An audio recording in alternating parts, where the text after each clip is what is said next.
So my typical operation, I bring out a toolbox, my drone, an orange vest, cones if I need them. I've got my controller. I've got a display unit on that controller. I've got a landing and takeoff pad. And if I'm at a construction site, well, maybe I'll need a helmet.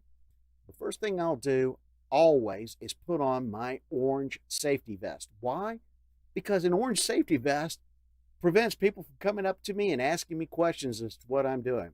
Now I'm flying on grass, and you can see that that drone does not have a lot of ability to stand off the ground. So I used a landing and takeoff pad, and I removed the equipment, set the controllers up, set it up, calibrate it, and make sure that it's ready to fly. And after I've got it calibrated, take it up, and I'm ready for my mission.